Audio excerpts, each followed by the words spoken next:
Na aula de hoje, vamos complementar o estudo que fizemos de dentina, abordando o tema complexo dentina polpa, né? Hoje, especificamente, falando um pouco sobre a polpa dentária. Já dissemos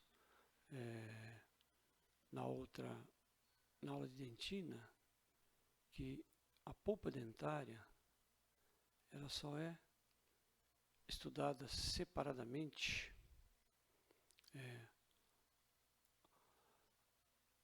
uma questão didática, né? O complexo dentina-polpa é uma unidade em termos de anatômicos e de resposta fisiológica também. Então, a dentina só existe porque existe a polpa, e a polpa só existe porque existe a dentina, né? Já que a polpa é um tecido conjuntivo especial, colocado num lugar especial. Tem todas as características de um tecido conjuntivo frouxo, com células, fibras, né? Onde estão os vasos, terminações nervosas, que dão um suporte e mantém a dentina, né? Dentina coronária e dentina radicular. Portanto, nós temos a polpa coronária e polpa radicular. A polpa coronária corresponde à maior parte de toda a polpa dentária. Tá? Só para recordar um pouco, não perdermos o fio da meada, a dentina e a polpa vieram de células da crista neural, se vocês estão lembrados, né? São aquelas células que desprenderam na formação do tubo neural, aquelas células que surgiram na região posterior, aqui próximo do ectoderma e entre as células do mesoderma, e migraram para a região da cabeça e pescoço, né, saindo da região mais dorsal para a região mais ventral, e vieram habitar toda a região da cabeça e pescoço, né, formando aqui logo abaixo do epitélio do embrião um tecido conjuntivo especial que nós chamamos de tecido conjuntivo ectomesenquimal inicialmente. Tá? Esse tecido conjuntivo ectomesenquimal é aquele que vem da crista neural.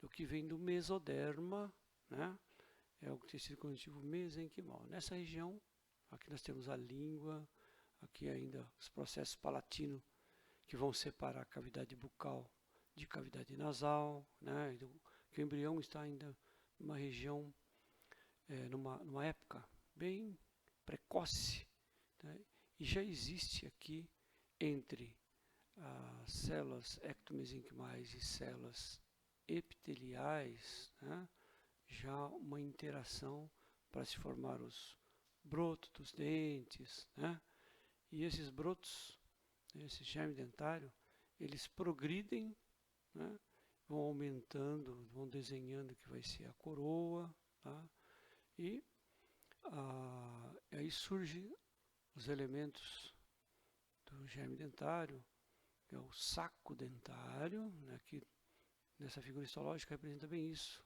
É por isso que recebeu esse nome de um saco dentário, porque dá a impressão que ele emborga o órgão do esmalte, né, responsável pela produção do esmalte, e a papila dentária, que ainda não é polpa, ainda é papila, porque está ainda em formação, no desenho do que vai ser a futura polpa, né? Aqui só tem o desenho do que vai ser a futura polpa coronária, até a região cervical do dente. Nós, depois de diferenciar o último odontoblasto da região de coroa, né, a bainha epitelial de Hertwig vai ajudar a diferenciar os odontoblastos da raiz, né, e a dentinogênese continua, de dentinogênese coronária para dentinogênese radicular, e o dente continua em formação. Até essa época, essa região continua ainda como papila, porque não está organizado, não aparecem elementos ainda mais maturo para ser chamado de polpa, né? Aqui vão ter que ser preservados vasos sanguíneos, terminações nervosas que vão ficar no periápice desse dente, viu? Com duas raízes, né? E nessa época já tem desenhado nessa região vasos sanguíneos, terminações nervosas que vão servir a polpa radicular coronária, né? Impedindo que a isogênese radicular feche o periápice. Então já existem elementos fazendo contato. O tecido conjuntivo da região da polpa vai fazer contato com o tecido conjuntivo do restante da maxila ou da mandíbula, fazendo interligação aqui, principalmente com os vasos e nervos dessa região. Então, se nós dermos uma olhada, a polpa coronária ela tem uma câmara pulpar maior. Essa região não mineralizada, né, que ficou presa dentro de uma caixa mineralizada. Por isso que a polpa é um tecido conjuntivo especial, ele está preso dentro de uma região mineralizada. Tá? Não se pode expandir essa região aqui, porque ela está presa dentro de uma caixa mineralizada. A polpa coronária ela é mais, tanto faz em dente tecido, dente permanente. A polpa coronária sempre será mais larga, terá uma câmara maior do que a radicular. Tá? Bom, existem várias funções da polpa. Uma função formativa, formar a própria dentina, através dos odontoblastos. Então, a polpa está ali para ajudar a manter os odontoblastos vivos para que se produza dentina. E é ela também que tem a terminação nervosa, então toda a sensibilidade da polpa e da dentina é de responsabilidade desse tecido conjuntivo da polpa. Por aí que chegam os vasos, então tem função nutritiva, por aí que chegam as células de defesa, né, então tem função defensiva, tá? E reparativa. Como nós falamos de dentina, existe possibilidade de reparar a própria polpa e existe a possibilidade de uma polpa sadia reparar também a dentina. Okay? E a polpa é um tecido conjuntivo. Né? Tem células mesenquimais diferenciadas, vai ter fibroblasto como a célula que mais vai aparecer, mas também pode aparecer macrófago. Alguns macrófagos específicos da região onde tem odontoblasto, que nós chamamos de células dendríticas, são células apresentadoras de antígeno. Mastócito para iniciar uma inflamação, linfócito para resposta imunológica, o plasmócito, diferenciação de plasmócito B. Se houver uma inflamação, pode aparecer neutrófilo, se houver uma alergia, pode aparecer eosinófilo. Então, é um tecido conjuntivo como qualquer outro. Por isso, nós vamos passar bem rápido nessa parte, que vocês já estudaram. E aí vai aparecer também as porções de um conjuntivo que não são células, são as fibras. A principal fibra aí vai ser a colágeno 1, mas teremos também colágeno 3 em forma de fibras reticulares, poucas, mas vão ter, e fibras elásticas apenas na parede de vaso sanguíneo. A polpa não tem elasticidade.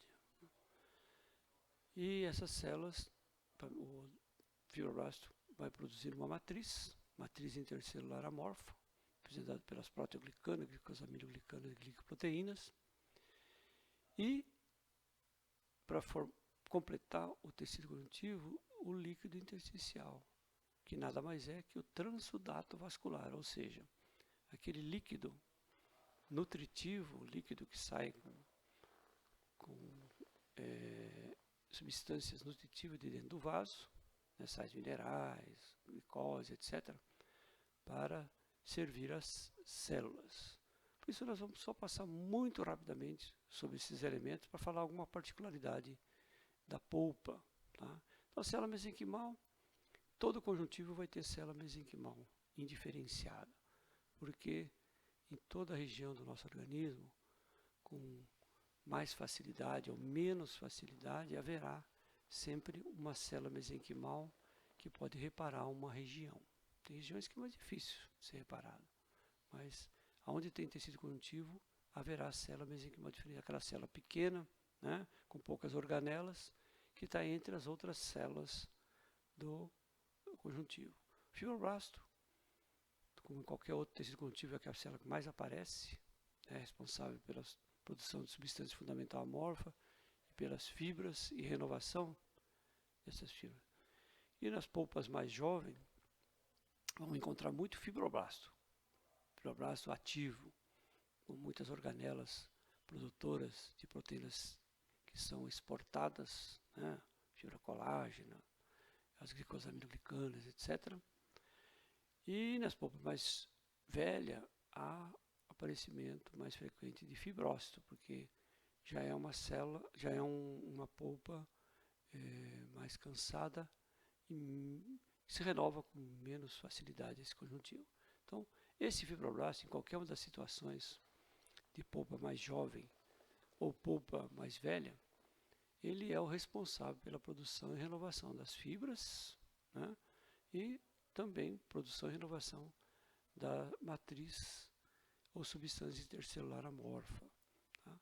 E o principal elemento que o fibroblasto é capaz de produzir são as fibras colágenas, que nas polpas mais jovens tem menos frequência, tem mais substância fundamental amorfa do que fibra colágena, e com o envelhecimento vai aparecer mais fibra colágena do que substância fundamental amorfa. Então as proteoglicanas são as mesmas de outros tecidos conjuntivos, né, em que existe a junção de glicosaminoglicana com proteína de ligação, e recebe alguns nomes, nem todos estão presentes aqui, esses nomes na polpa, mas são exemplos de proteoglicana que encontramos. É aquela estrutura macromolecular, né, que pode inclusive aparecer em forma de agregado de proteoglicana. Então aqui uma proteoglicana, outra proteoglicana, liga-se ao ácido hialurônico e forma um agregado. Na polpa também, provavelmente no início de sua vida, há aparecimento de mais agregado, porque retém mais líquido também. E as glicoproteínas, que são aquelas estruturas, né, produtos para formar a ligação entre a célula e a matriz extracelular. Existem em outras regiões, de outros tecidos conjuntivos, mas aqui na polpa não é diferente. Né? A fibronectina faz a ligação entre os elementos de fora, né? Essa glicoproteína une-se às fibras, as glicosaminoglicanas, à célula, para que a célula vai monitorando, né, como estão essas macromoléculas externas, para que ocorra uma renovação no momento necessário. Quanto mais jovem, a renovação mais rápida, quanto mais velho, menos rápido. É comum também nos encontrarmos alguns macrófagos, né, na polpa normal não aparece quase, mas que tem a mesma função que vocês já conhecem, de limpar células mortas, restos celulares, né, possíveis micro-organismos que possam entrar, ele vai estar aqui para ajudar a liberar algumas células errôneas do nosso organismo, vai estar aqui também na função de apresentar antígeno para linfócitos, secretar citocina, quimiotáticos, iguais em outro lugar. É aquela célula maior, tecido conjuntivo, né, com núcleo reniforme, e que está aqui para ajudar a tirar as células velhas, né, fagocitar e renovar essas células. Por isso tem muitos lisossomos, né, fagolisossomos, muitas enzimas para fazer essa digestão e essa limpeza.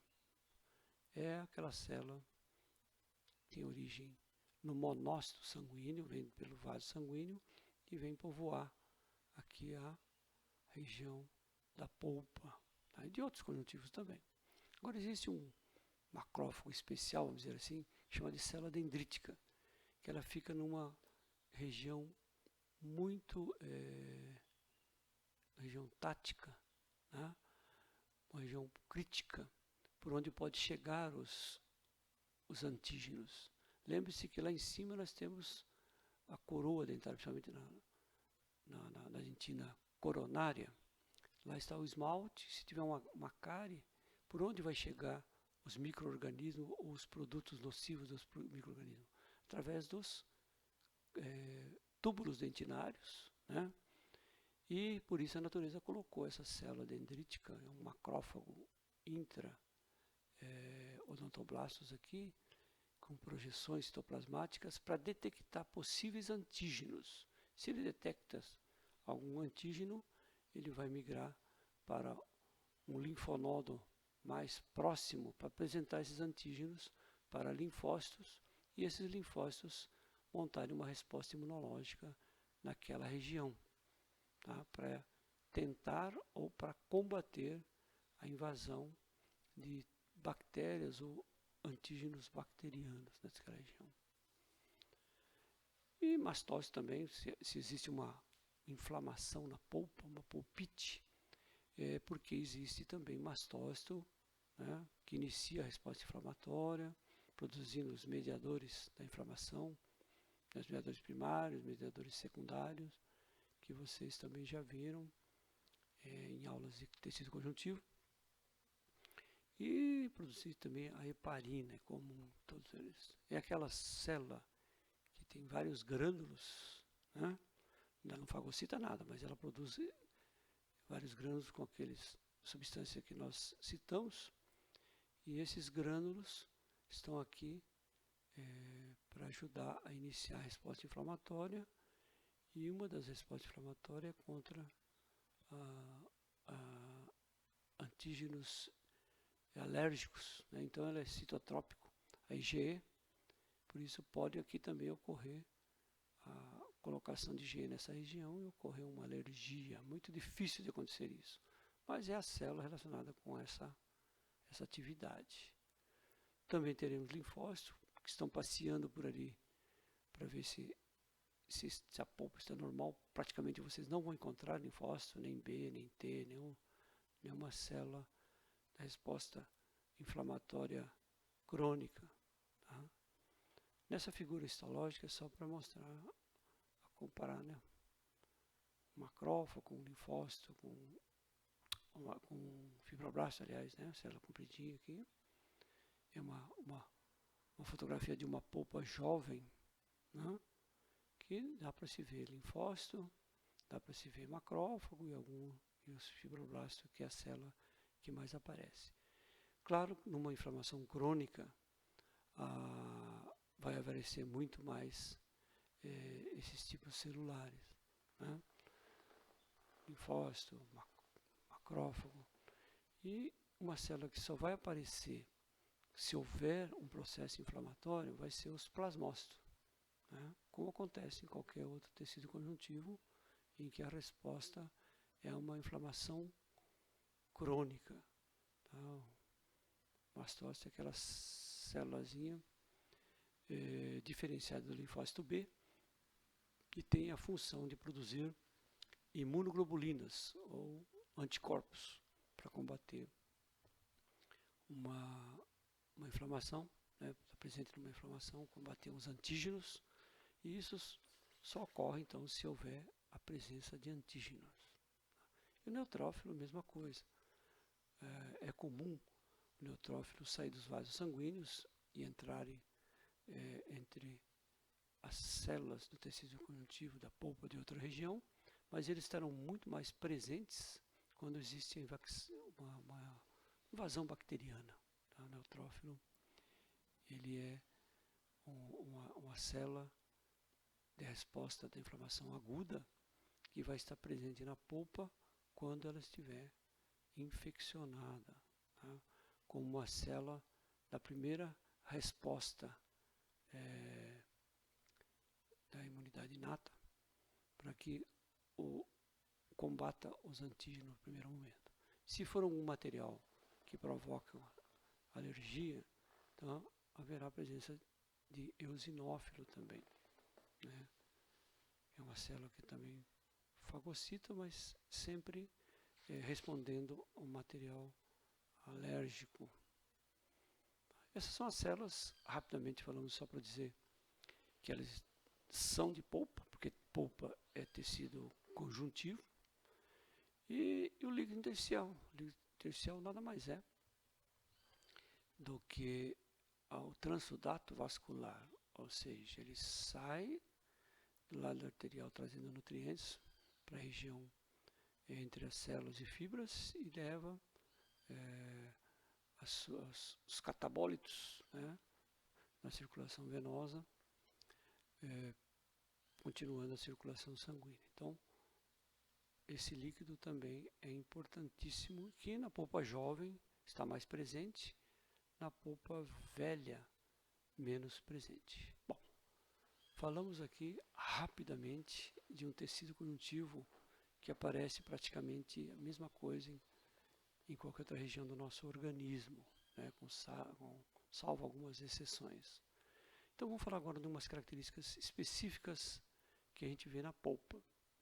Nós falamos que a polpa só existe, né, é um tecido conjuntivo, mas ela só existe porque existe a dentina, polpa coronária, polpa radicular. Tá? A histofisiologia da polpa coronária ela é mais intensa do que a radicular. Por quê? Existe a manutenção de uma quantidade maior de dentina nessa região, né? E o espaço, a câmara pulpar coronária é maior. Tá? O que existe então de diferente, né, desse conjuntivo para outros conjuntivos, tecido conjuntivo? São as regiões, tá? Do limite da dentina com a polpa. Nós dissemos em aula de dentina, em aula agora de polpa, que o complexo dentina-polpa só são estudados separadamente, com a finalidade didática, para a gente focar, né, mais detalhes das regiões, mas um só existe em função do outro. Tá? É claro que se você sacar toda a polpa, né, a dentina, como tem mineral, ela vai continuar aqui estruturada ainda. Então o dente, né, pode ser funcional, só que ele não é mais reativo, não está mais vivo, vai ficar mais friável e assim vai. Né? E enquanto a polpa estiver viva, a dentina também estará viva. Então ela pode reparar uma região através das células, como nós vimos em dentina. Tá? Então a interdependência dos dois. Se morrer polpa, morre dentina. Tá? E vice-versa, se a dentina for destruída, a polpa será exposta, também poderá morrer. Né? Mas no limite aqui da dentina produzida com a polpa logo abaixo, existe uma região, tá? Essa interface, que podemos dividir em três regiões. Regiões onde tem zonas, né? Uma zona onde tem odontoblastos, que é o odontoblasto produzindo pré-dentina e a dentina mineralizada. Tá? Em corte histológico de polpa adulto jovem, nós vamos encontrar uma região também aqui, ó, pobre em células, ou zona pobre em células, e uma região, né, rica em células. Corresponde àquela camada subodontoblática, quando o odontoblasto se diferenciou lá nas primeiras camadas de dentina do manto. Né? Não sei se vocês lembram, lá o odontoblasto diferenciou e parte das células ficaram como células da camada subodontoblastica. Corresponde aqui agora no dente já adulto jovem, a essa camada rica em célula. Numa dentina coronária, ele é bem mais visível. Né? Então é a zona de odontoblasto, zona pobre em célula, também chamada de zona de Weil, tá? E zona celular ou rica em células. A natureza não faz nada sem ter um objetivo principal. Então essas regiões existem porque têm algumas finalidades. Então vamos tentar explicar então dessas finalidades. Na raiz também tem, é menos visível. Né? Aqui os odontoblastos já são menores. Né? Os odontoblastos na região radicular fica quase que cúbico, sendo que lá na coroa eles são prismáticos, né, mais alongados, porque lá existe uma produção de dentina maior do que na raiz. Né? Zona pobre em célula, zona rica em célula também tem na raiz.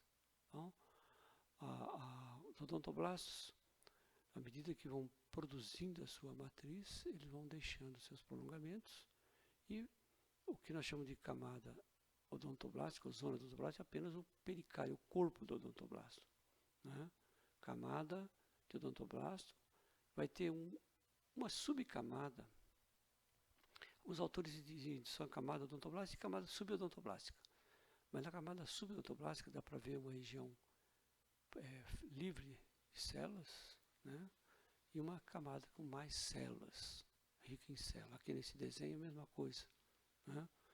Zona ou camada de odontoblastos, zona ou camada acelular ou pobre em célula, e zona celular ou rica em célula. Tá?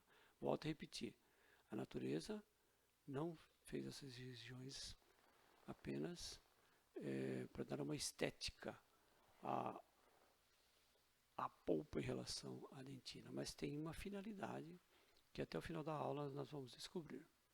Tá? A vascularização da polpa, tá? Artéria alveolar sobre ramificações que chegam pelo forame apical, né? Como artérias. Essas artérias se ramificam, chegando até as mais diferentes regiões da polpa em capilares para servir os odontoblastos e servir o restante de toda a polpa. Tá? Então, tanto os vasos, seja ele artéria ou seja veia, e nervos, todos chegam pelo forame apical. Tá? Em alguns dentes, não é incomum, né, ter também algum forame lateral. Pode ocorrer. É raro, mas pode ocorrer. Não é uma patologia. É apenas um momento da diferenciação do odontoblasto que tinha um vaso importante naquela região e ele não estrangula os vasos. Ele produz dentina em volta dos vasos, deixando um forame lateral. Isso pode ocorrer. Mas a maioria dos vasos e nervos então, vão chegar pelo forame apical, né? Entram como as artérias, saem como veias e vão se ramificando. Tá? Uma condição menor na região da raiz, da polpa radicular, e uma condição maior na polpa coronária. Tá? Então, aqui uma figura histológica mostrando os vasos. Né? Tanto artéria quanto veia não tem muita diferença na morfologia, no exame histológico. Se nós formos examinar sem muito cuidado uma artéria de uma veia, nós não vamos encontrar diferença na parede dessas células. Por quê? Porque a polpa está dentro de uma caixa mineralizada de dentina, não sofre muita pressão externa. Tá? Então não há necessidade de os vasos terem uma camada mais resistente na sua parede. Tá? Chega trazendo sangue arterial e sai levando sangue venoso nessa região. Então dificilmente, olha, às vezes uma artéria, né, ela tem poucas camadas de célula muscular na parede, né, e uma veia praticamente não se vê nada de células musculares na parede. Então, uma das grandes diferenças entre artéria e veia é a túnica média, onde tem as células musculares. Né? Então, os calibres vão ser similares, mas a parede em si não tem muita diferença. Tá? Volto a insistir, não tem muita diferença porque não sofre muita pressão colateral dos outros tecidos moles, porque está dentro de um tecido duro, né? Um tecido, uma caixa mineralizada. E uma das figuras histológicas interessante que acontece na polpa, que acontece em algumas outras regiões, mas na polpa é bem notado, bem específico, que são as anastomose artério-venosa. Tá? O sangue chega por uma artéria, transforma numa arteríola, e depois já passa por uma vênula ou por uma veia de menor calibre e volta para o periápice novamente, que é o único local que tem para entrar e sair.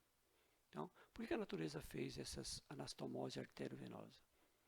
Porque se houver uma inflamação, muito líquido vai sair do vaso, né? O transudato vascular vai se transformar no exudato, né? E provocando uma inflamação, e a polpa não tem como inchar, porque é um tecido conjuntivo que está dentro da dentina, dentro de uma caixa mineralizada, não tem para onde expandir. Então imagine os líquidos saindo aqui numa inflamação para provocar, as terminações nervosas vão ficar todo comprimidas e o paciente vai ficar com muita dor. Então o que a natureza fez para aliviar esse fluxo vascular e o risco também de necrose, né? Com muita compressão? Fez essas anastomose arteriovenosa.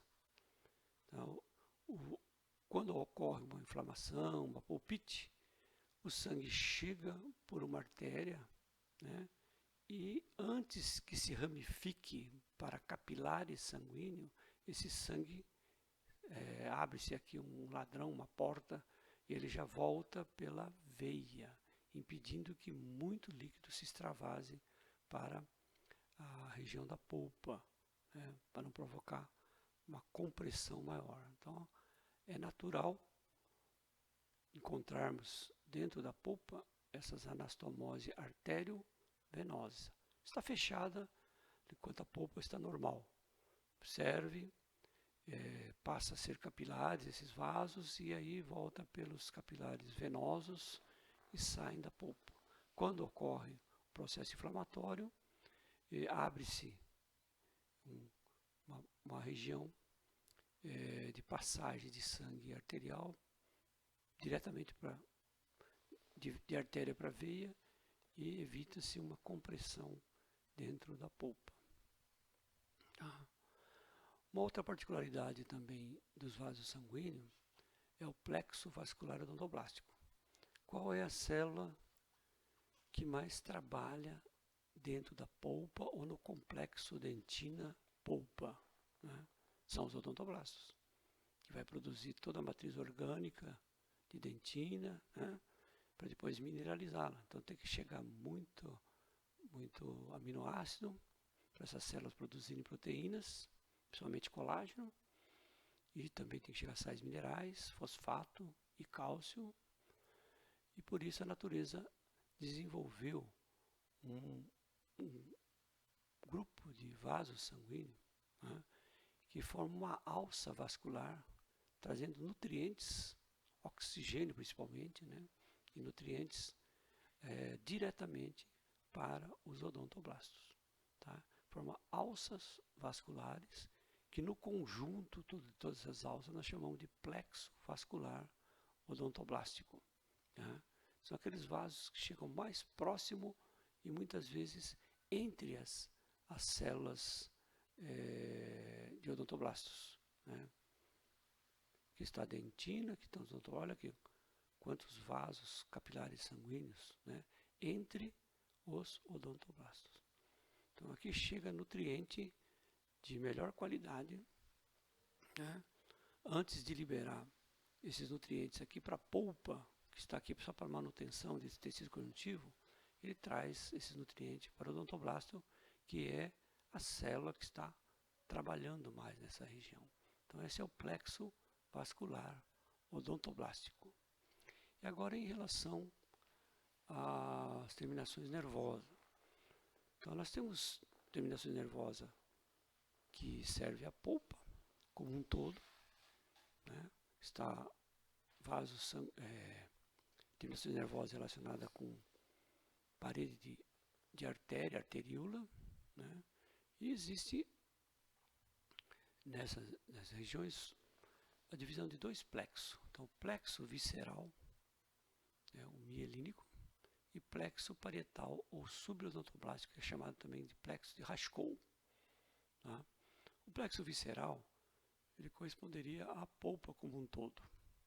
E o plexo parietal ostenta na parede, né? É ali onde está próximos aos odontoblastos, na camada subodontoblastica, que é chamado também de plexo de Raschkow. Nessa região visceral você vê nitidamente que tem terminações nervosas, tem amielínico, mas tem também mielínico. E no plexo de Raschkow você vê que as terminações nervosas são amielínicas, né? Não tem mielina nessa região. E só para nós entendermos o papel biológico dessas terminações nervosas nessas regiões, vamos recordar um pouco sobre fibra nervosa. Nós temos fibras nervosas mielinizadas, bem mielinizadas, pouco mielinizadas, né? Mais grossas, mais finas, devido à mielina, e aquelas que não têm mielina. Então, em cada uma dessas terminações nervosas, né, desses axônios, né, a velocidade vai ser maior quanto mais espessa for a fibra, quanto mais mielina tiver. Então, não, foi dividido em... tem várias divisões aqui, só para nós termos uma noção, uma divisão mais genérica. Existe fibra do tipo A, é a mais mielinizada que nós temos, a velocidade de condução do estímulo nervoso ela é bem rápida, né?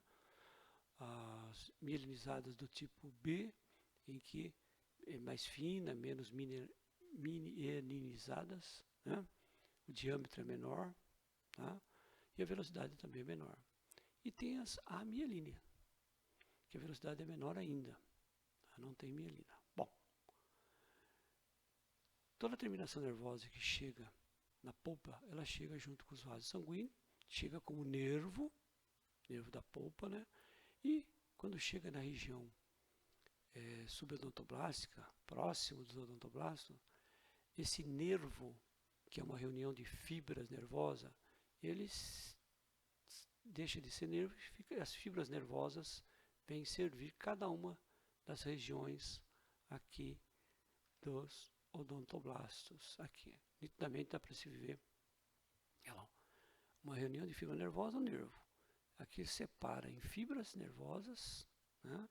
Essas fibras vêm servir toda a região aqui da camada subodontoblastica.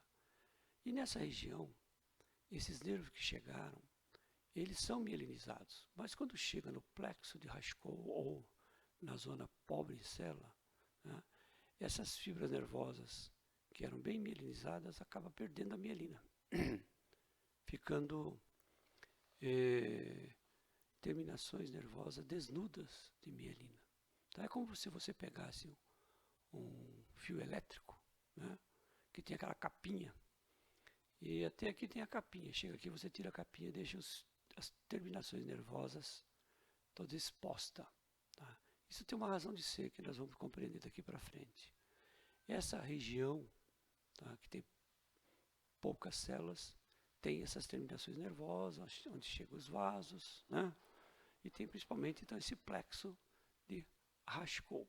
Bom, então vamos deixar esse conteúdo para nós finalizarmos com a explicação da sensibilidade dentinária para vocês. E vamos falar um pouquinho sobre cálculo ou dentículos pulpares. O que são isso? São formações mineralizadas que existem dentro da polpa, né, que pode ser formada por dentina, por isso são chamados de verdadeiros, ou não dentina, que são os falsos. Então, quanto à estrutura, são falsos ou verdadeiros. E dependendo da região que está esse cálculo, eles podem estar livres no meio da polpa, ou ali no limite polpa-dentina, ou dentro da própria dentina. Então, eles são chamados de livres, aderentes e inclusos. Então, um cálculo verdadeiro é aquele que está dentro da polpa, tá? E é formado por dentina verdadeira. O que aconteceu aqui?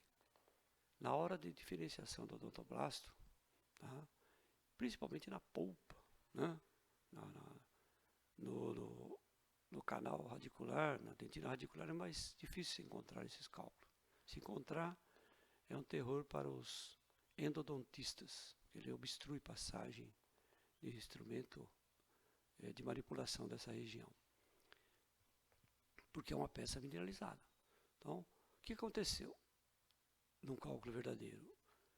Além dos odontoblastos que ficaram lá na parede da dentina, produzindo a dentina normal, outros odontoblastos também se diferenciaram e, como ele não tinha espaço para ficar na parede da dentina, eles vieram no meio da polpa e foram produzir dentina no meio da polpa, formando um cálculo. Isso é patológico?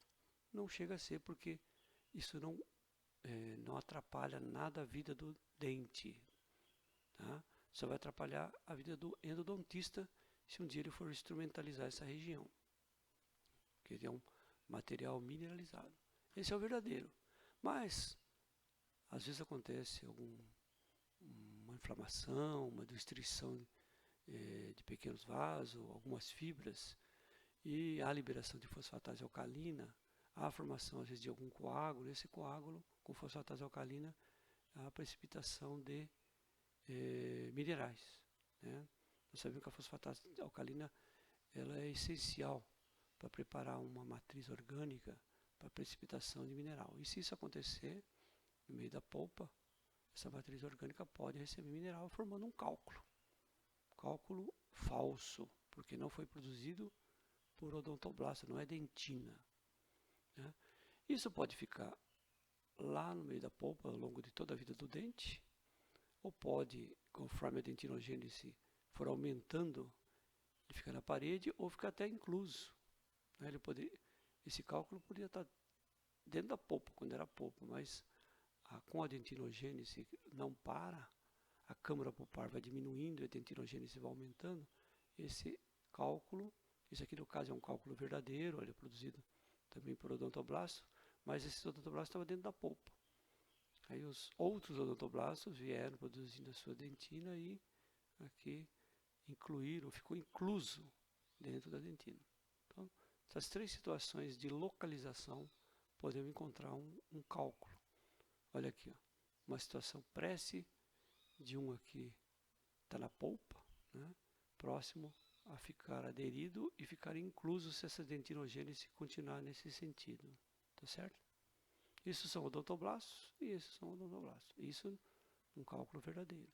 Aqui num corte por desgaste, mostrando um aqui na parede, né, da dentina ficando incluso. Veja que os odontoblastos, e quando encontra uma parede mineralizada ou um cálculo, né, ele passa em volta desse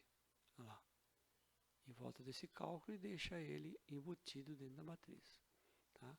Não tem repercussão maior em relação à histofisiologia do dente. Tá? Mas se houver uma região de fratura, uma região de um trauma, essa região é mais suscetível porque não está integrada totalmente com o restante da dentina. Está aqui no meio, mas não provoca nenhuma interferência clínica inicialmente. Muito se discutiu a respeito da origem desses cálculos, né? E também o que eles provocariam no dente, né? Não se tem nada. Será que esses cálculos não provocam algumas dores, né? Algumas dores que às vezes o dentista não sabe de onde vem, eles chamam de dores iatrogênicas, né? Então é cálculo que está próximo da terminação nervosa que está provocando.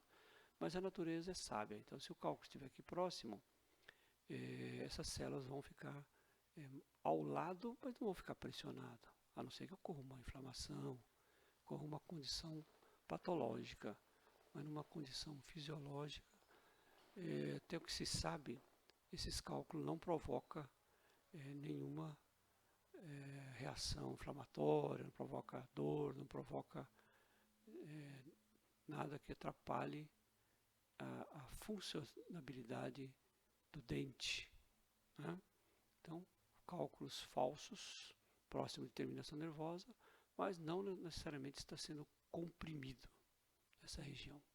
E esses cálculos falsos podem vir de um coágulo, né, sanguíneo, né, em que houve a condição de fosfatase alcalina para precipitação de mineral. Pode estar até na parede, próximo de um vaso sanguíneo. Tá?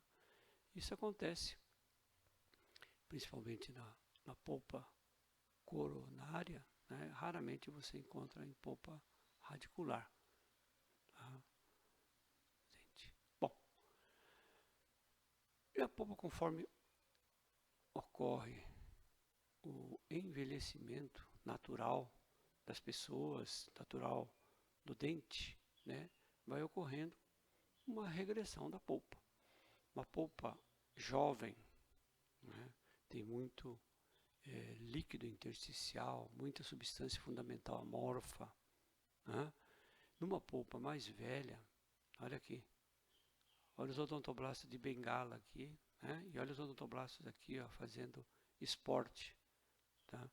Há uma diferença, tá? Conforme o dente vai envelhecendo, vai aparecendo mais fibras colágena, né, em detrimento da substância fundamental amorfa.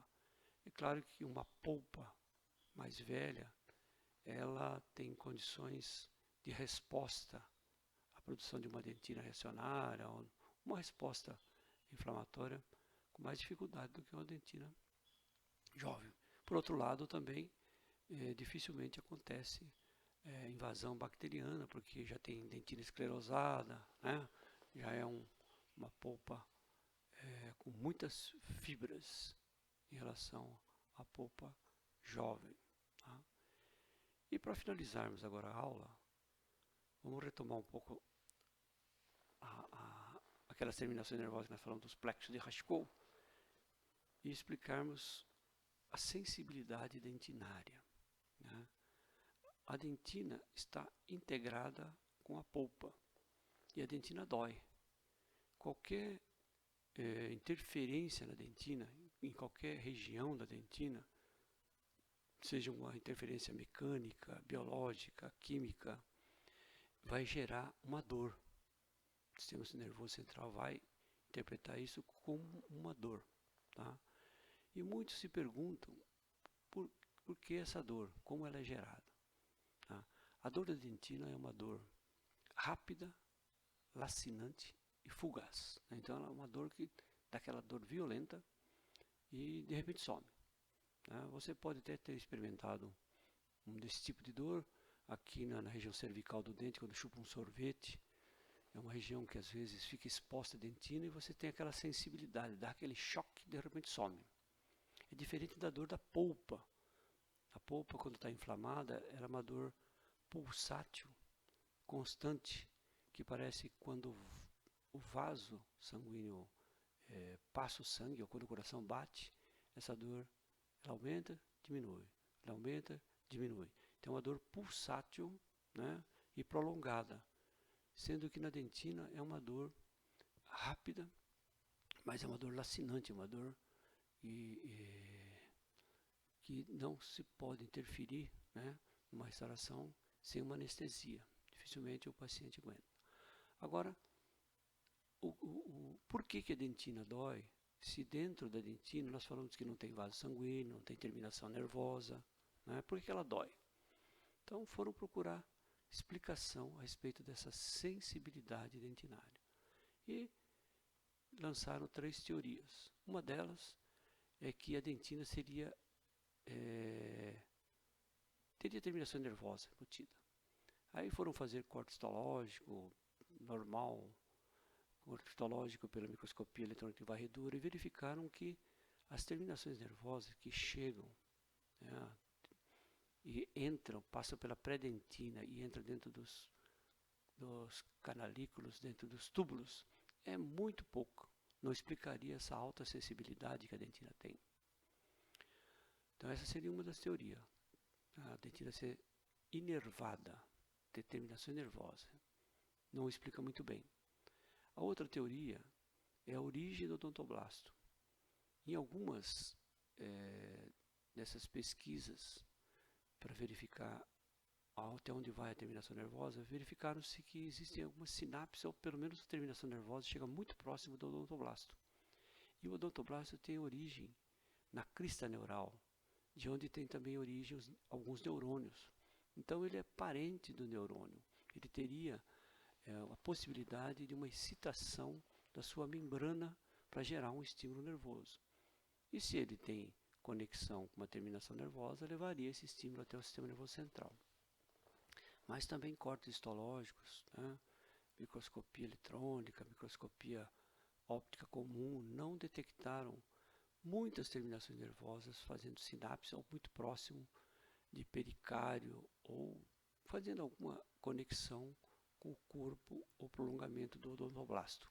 Então isso não explicaria também a alta sensibilidade que a dentina tem, de você relar na dentina e ela responder com a dor. Tá?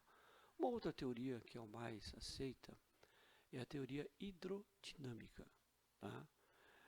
E aí envolve realmente aquele plexo de Raschkow.